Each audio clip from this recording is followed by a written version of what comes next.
Baiklah,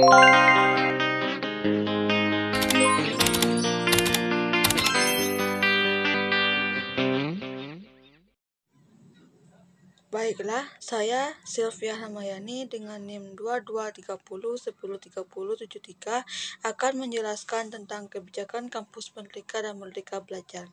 Kebijakan Kampus Merdeka dijelaskan sebagai berikut. 1. Kemandirian akademik.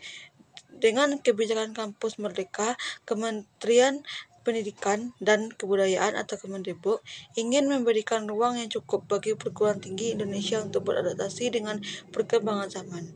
2. Kebijakan Kampus Merdeka fokus pada fasilitas proses akreditasi, pemberian hak mahasiswa untuk belajar di luar kelas, pembukaan program sarjana atau prodi baru, dan kemudahan Badan Layanan Umum BLU, PTN, dan unit kerja.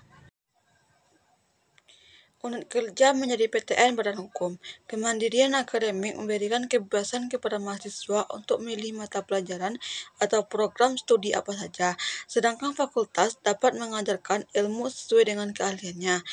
Memberikan otonomi untuk membuka program gelar baru, masyarakat universitas memperhatikan pada waktunya untuk menawarkan program gelar yang tidak cepat menjadi lama dan berorientasi masa depan, misalnya ilmu data, kecerdasan buatan, bioekonomi, e-commerce, dan lain-lain.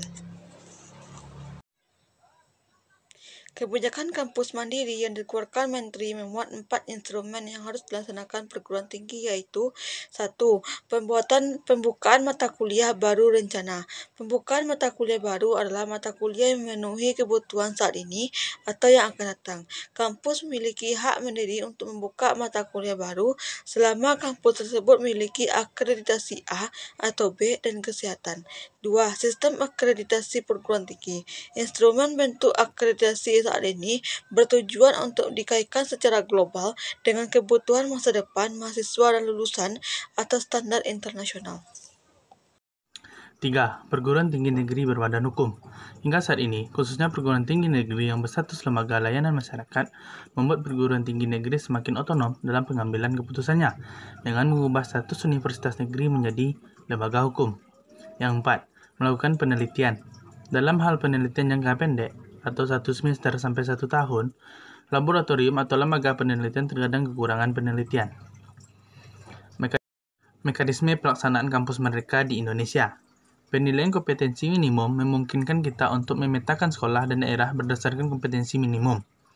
Kata Nadiem Makarim saat merilis kebijakan pendidikan merdeka belajar 4 poin utama Jakarta. Ia juga menjelaskan dasar pemikiran kebijakan tersebut. Salah satunya, peringkat bukan lagi penentu kompetensi seorang dan akreditasi bukan lagi ukuran kemampuan. Tentunya dengan adanya program ini mengoreksi kelebihan dan kekurangan masyarakat. Karakteristik kurikulum merdeka.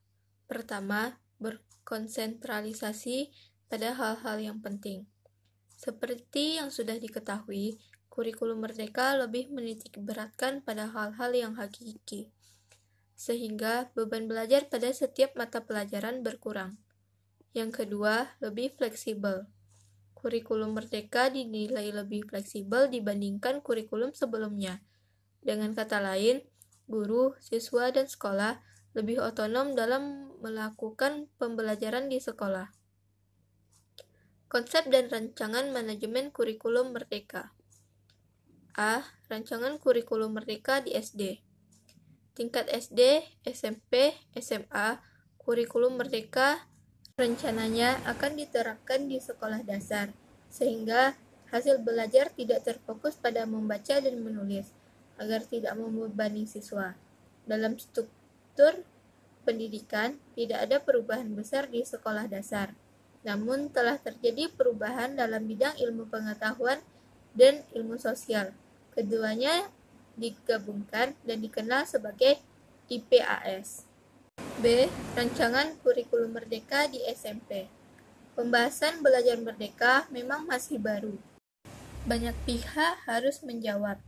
Arah politik baru ini pada tahun 2020, UN atau USBN tidak ada lagi dan diganti dengan evaluasi.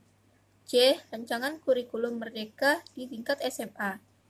Kurikulum merdeka SMA adalah kurikulum yang diterapkan pada jenjang pendidikan SMA dengan kegiatan belajar mengajar yang lebih fleksibel, mulai dari segi alokasi waktu hingga materi pembelajaran.